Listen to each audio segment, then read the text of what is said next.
ابن میسره ته دا رقم روایت دی د ابراهیم ابن میسره څخه قال دی فرمای قال رسول الله صلی الله علیه وسلم چې فرمایله رسول الله صلی الله علیه وسلم من وقر صاحب بدعت چا چې تعظیم وکي وقره تعظیم توای او نصره مدد توای یو سړی را ولاړ سلو د بدعتي سړي تعظیم یې وکړي ورته ولاړ سلو پر لاس یې مچ کړي یا د بدعتي سړي مدد یې وکړي پیسې یې ورکړلې چانده یې ورکړه مسجد یې ور جوړ کړي مدرسه یې ور جوړه کړله کتابونه یې ور واستل کپړې ور واستلې مکان یې ور جوړ کړي دا ګرد مراد دی چا که د بدعتي سړي تعظیم وکړي پر لاس یې مچ کړي یا دا رقم د نور عزت او احترام وکړي یا یې راوغوښتي چا لره جلسې لره یا یې مهمان خصوصي کړي د خپلې جلسې بدعتي سړی دی دی راولاړ سو پر سټیج باندې کښېنوي عزت یې ورکړي او احترام یې ورکړي نو پر سټیج باندې کښېنول دا عزت دی د بدعتي دپاره بدعتي به پر سټیج نه کښېنوي نو که چا عزت وکړي بدعتي سړي لره یا راولاړ سلو چاندې یې ورکړلې وینې او د هغه مدد یې وکړي مالي مدد یې وکړي د بدعتیانو مالي مدد به نه کوي نبی علیه اسلام دلته مرکات لیکي من وقره لاندې لیکي وعظم ونصره دی تعظیم وکړي او مدد یې وکړي نو که چا د بدعتي سړي تعظیم وکړي یا مدد وکړي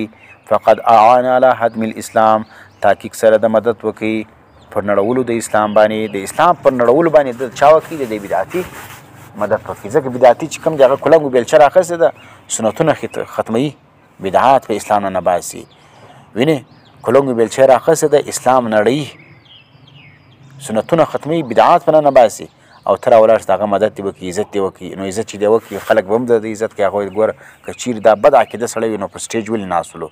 دا که بد عقیده سړی و خراب سړی و نو خلکو دونه عزت ولې ورکوي او بل دا دی چې ته راولاړ چې د مدد وکړي مدرسه ور جوړه کړي یا مسجد ور جوړ کړي یا نور مالي مدد یې وکړي نو بیا به دی چې دی به نور مضبوطه سي او بیا چې کوم دی هغه پخوا په نس نه و موړ اوس په نس هم موړ سلو پخوا چې کوم دی چاندې له به کړي اوس د چاندې ضرورت نشته اوس نو خلاص خپل بدعات لره پخوا خپله شوي چاندې له به ولاړې یو څو زمانه خو په هغه کار مصروف ولو په هغه شي به پریشان و تا چې اوس دا مسجد و مدرسه و شانګرد ور برابر کړل نو اوس خدای د هغه وخت څه هم خلاص اوس به بدعات هغه څه کوي دا به په خرپ باندې کوي وینې دا به ښه په خر باندې بیا کوي نو ځکه د بدعتي سړي عزت او دا رقم عظمت کول او مدد یې کول دا چې دا حرام کار دی د بدعتیانو مدد به نه کوي سړی د بریلویانو د سیفیانو د شیعګانو دا رقم د دې دغه چې کوم دی بدعتیان دا نور څه دي د پنجپیریان د دې مدد کول دا چې دا حرام دی ناجایز دی دا من وقر صاحب بدعت چا چې تعظیم وکړي او مدد وکړي د بدعتي سړي فقد اعان علی هدم الاسلام تحقیق سره د مدد وکړي پر نړولو د اسلام باندې هدم د اسلام څه ته وایي په دې کې یوه معنا دا ده هدم اسلام دا معنی چې ګرد اسلام یې ونړوي معنا ګرد اسلام یې ونړوي نه محدثین فرمایي چې دلته هدم د اسلام څه مراد د خپل اسلام دی فقد اعان علی هدم الاسلام په تحقیق سره د مدد وکړي د دې بدعتي پر نړولو د اسلام د باندې یا د اسلام خپل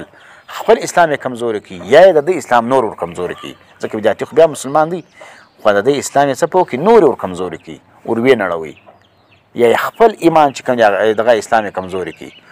وینې یا دویم معنا دا ده فقط اعان په تحقیق سره د مدد وکړي علی هدم الاسلام پر نړولو دا کامل اسلام ځکه د اسلام د انسان اسلام چې دا کامل وي چې څه وخت دی راولاړ سي دا کمزوري اعمال وکړي ګناه پکې وکړي نو هغه ایمان یې څه شي کمزوري سي اسلام یې کمزوري سي نو د کمال د اسلام د څه په وکړي دا ختم کړي کمزوری کړي یا درېیم دا دی فقط تحقیق سره اعان علی هدم الاسلام دلته مضاف سره وباسه تحقیق سره د مدد وکړي علی هدم اهل الاسلام د مدد وکړي په نړولو باندې د اهل الاسلام باندې مسلمانانو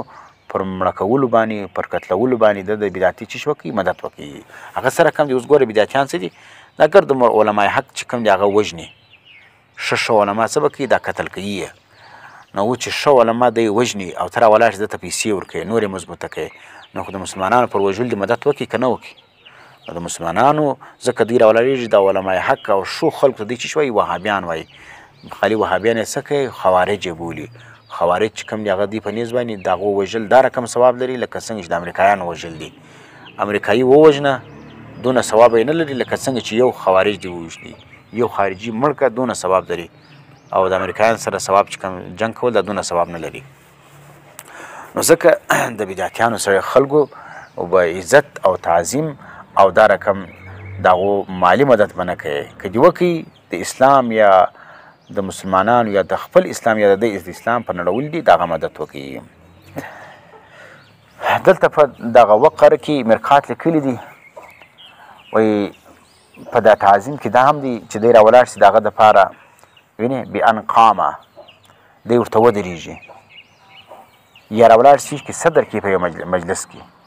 یا خدمت وکړي من غیر عذر یلجئه الی ذلک. وینې مرقات لیکي چې ولاړه کول د بدعتي لره په تو د تعظیم باندې، او دا رقم د بدعتي سړی چې کوم دی د مجلس صدر جوړول، د ده په صدارت کې جلسې کول، او دا رقم د بدعتي سړي هغه خدمت کول بغیر عذر چې هغه ته څه ضرورت نه وي، ته ورته مجبوره نه یې. بیا هم یو سړی دا رقم وي چې مجبور وي دا بدعتي سړي چې کوم دی پر خدمت باندې بیا پروا نه لري او غلام یا دغه یي، ته مجبور نه یې بیا راولاړېږي د بدعتي سړي خدمت کوې، نو فقد اعان علی هدم الاسلام، دا د اسلام پر نړولو باندې یا د مسلمانانو پر قتلولو باندې یا دا رقم د خپل اسلام پر نړولو باندې ته چیش کوې مدد کوې. نو دا ګرد مراد دي، دا مور د ځان نه وایي. مرقات وګورئ.